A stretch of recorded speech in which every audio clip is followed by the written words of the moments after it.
Hoje vamos começar a falar sobre HPV e este assunto vai ser dividido em 2 vídeos.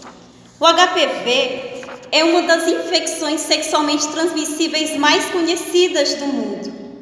Então, aquelas pessoas que já têm vida sexual ativa vão ter pelo menos uma infecção por HPV durante a vida. O HPV é responsável por todos os casos de câncer de colo de útero. É responsável também por 80% dos casos de câncer de ânus e de 20% a 78% dos casos de câncer de vagina, vulva e pênis. O HPV é responsável também por doenças benignas como verrugas genitais, que é o condiloma acuminado, pela papilomatose respiratória recorrente e pelo tumor de Busch-Lowenstein.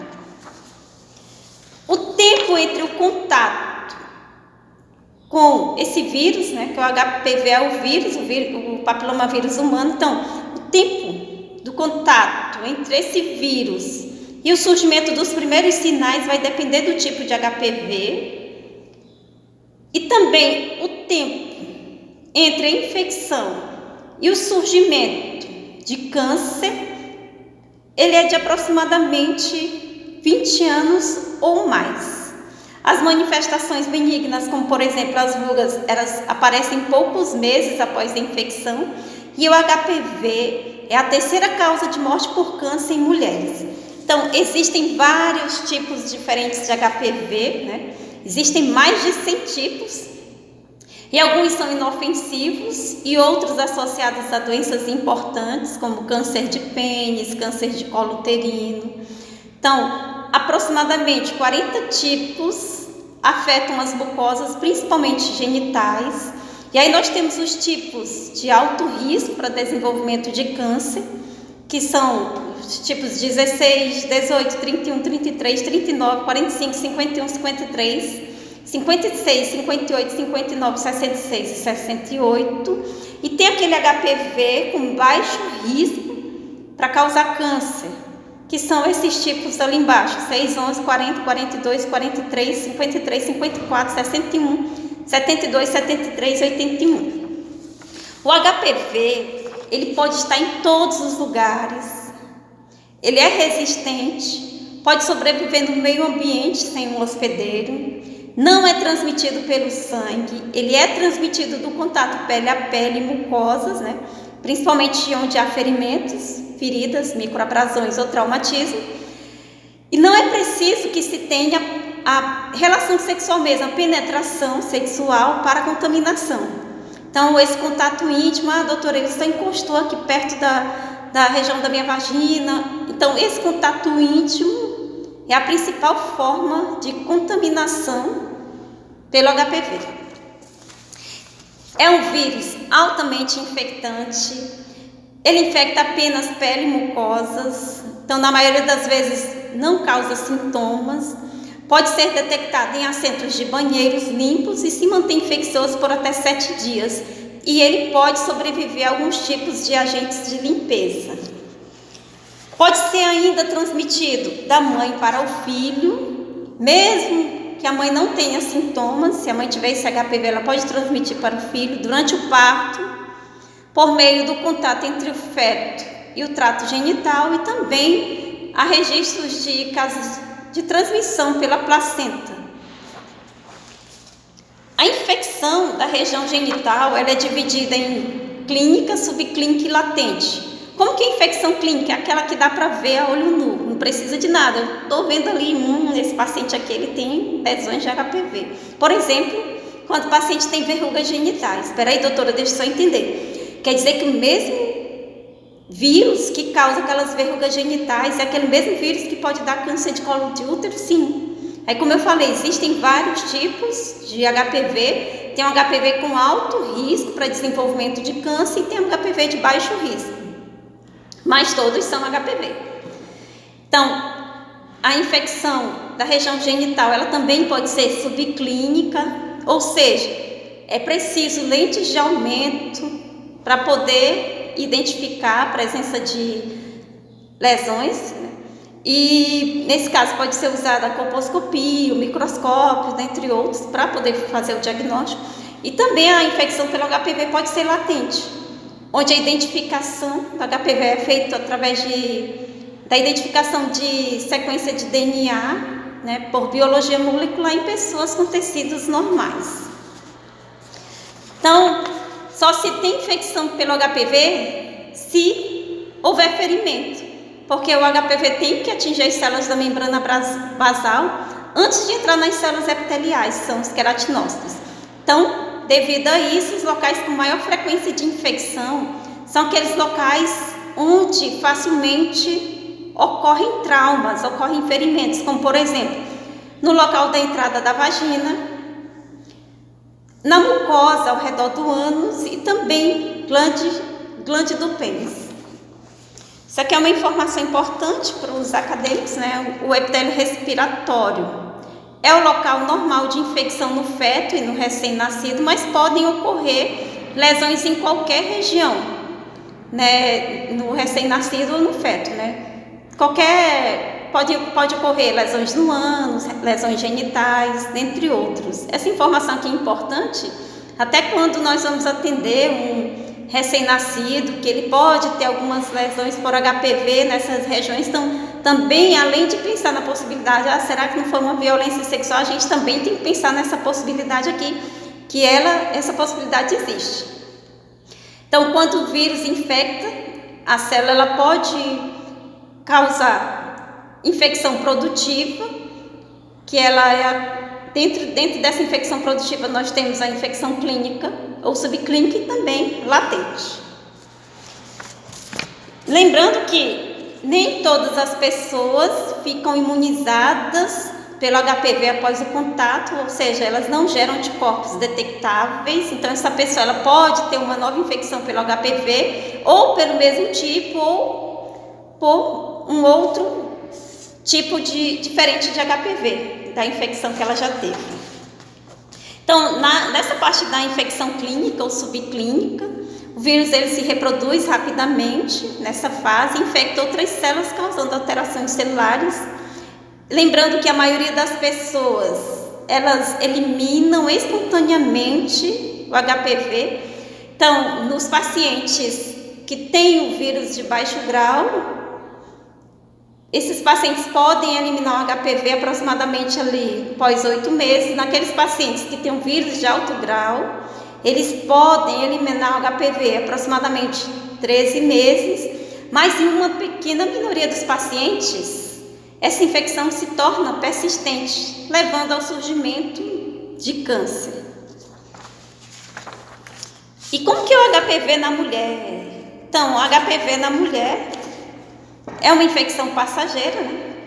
Pode ocorrer várias infecções por diferentes tipos no decorrer da vida da mulher, ou mesmo reinfecções pelo mesmo tipo de vírus.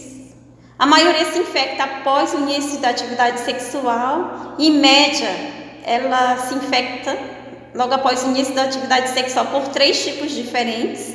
E a metade das infecções ficam indetectáveis em 1 ano. O tempo para ficar negativo é de aproximadamente 9,4 meses, né? Mas é como eu falei, apesar de existir essa possibilidade de o paciente o vírus se tornar indetectável no paciente, alguns desses vírus eles podem ser persistentes, levando ao surgimento de câncer. No caso de NIC2, NIC3 e câncer, eles podem se desenvolver muito rapidamente, então ali em torno de 2 a 3 anos após o contato com HPV, principalmente em mulheres jovens. Por isso, a importância da prevenção, da vacinação, também do uso de preservativo nas relações sexuais.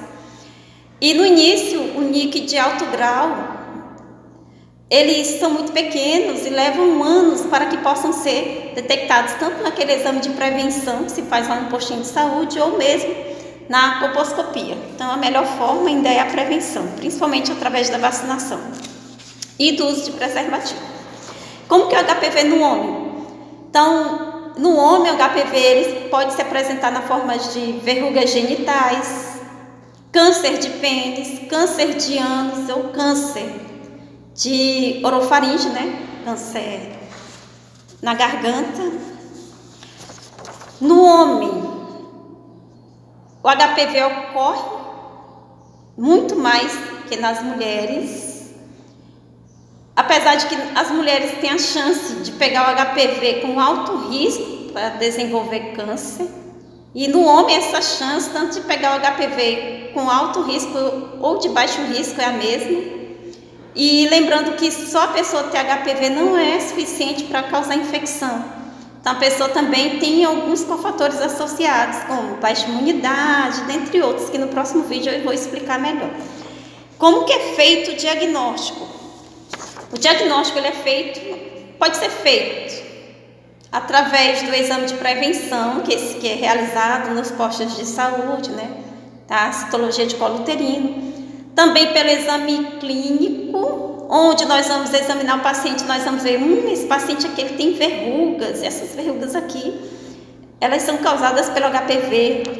Também é feito através da colposcopia, que é um exame mais detalhado do colo do útero dessa paciente, que eu vou já mostrar uma imagem aqui. Também da biópsia, né? Retira um pouquinho de material lá do colo do útero da paciente ou da lesão e encaminha para o laboratório.